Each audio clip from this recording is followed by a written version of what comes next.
Oke, bismillahirrahmanirrahim. Assalamualaikum warahmatullahi wabarakatuh. PPKN di sini kembali lagi di pelajaran kita bersama Pendidikan Pancasila dan Kewarganegaraan. Oke, kali ini kita akan membahas mengenai materi ancaman terhadap negara Indonesia.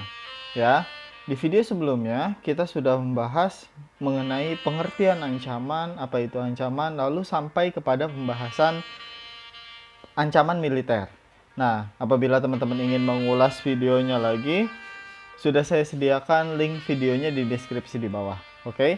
Nah, saat ini kita akan langsung masuk ke dalam pembahasan ancaman non-militer.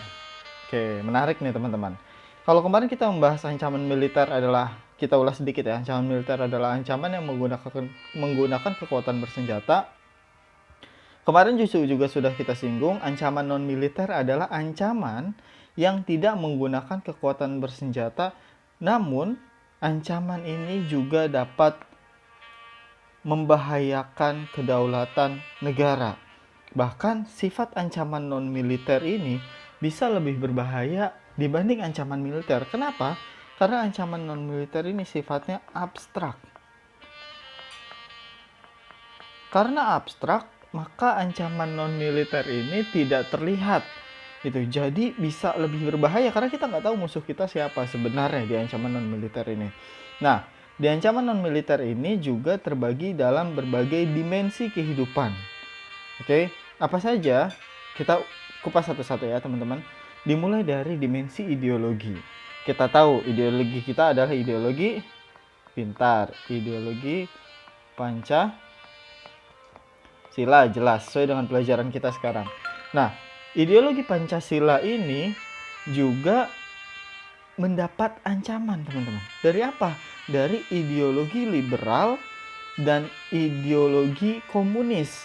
Mungkin apabila dengan ideologi komunis kita sudah punya tameng sedikit lebih kuat dibanding dengan ideologi liberal. Kenapa? Karena kita sudah punya faktor sejarah yang cukup kelam dengan ideologi komunis, sehingga bangsa kita sudah punya sedikit tameng.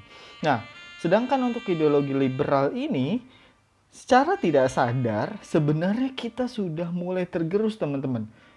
Kita perhatikan baik-baik. Bangsa kita sudah mulai bersikap individualistik, bersifat hedonisme, membeli barang secara berlebihan, bermewah-mewahan, boros.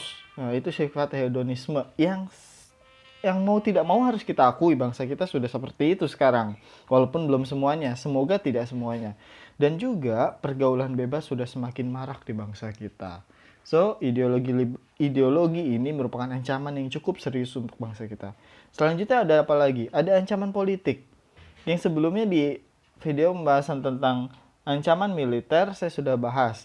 Kalau propaganda atau misalkan separatisme itu merupakan ancaman militer juga, ternyata awal dari separatisme ini itu merupakan ancaman politik. Ya, tapi dia bisa menjadi ancaman militer. Ketika apa? Ketika kelompok separatisme ini sudah menggunakan sudah menggunakan senjata. Ketika sudah menggunakan senjata, maka ancaman politik ini bisa menjadi ancaman militer. Oke, nah ancaman politik ini ada yang dari dalam dan luar negeri. Teman-teman nanti bisa bahas lebih jauh lagi, explore lebih jauh lagi. Selanjutnya, ancaman ekonomi juga merupakan ancaman non-militer.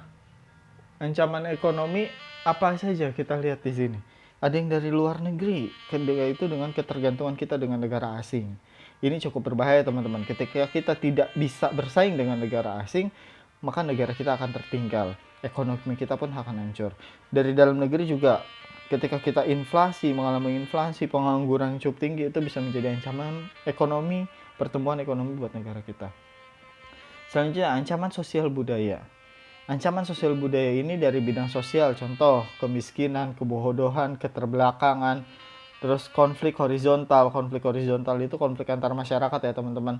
Nah, ini yang cukup riskan nih kata kita, karena budaya kita sangat banyak sekali dan perpecahan akan sangat gampang. Untuk itu perlu ada persatuan di negara kita agar tidak terjadi lagi konflik horizontal ini yang bisa mengancam negara kita. Kalau dari bidang budaya yang tadi saya bilang, ada budaya hedonisme mulai menggerogoti kita, budaya konsumerisme gitu, dan lunturnya sikap nasionalisme. Oke. Untuk saat ini cukup sekian. Itu merupakan penjelasan mengenai ancaman non-militer.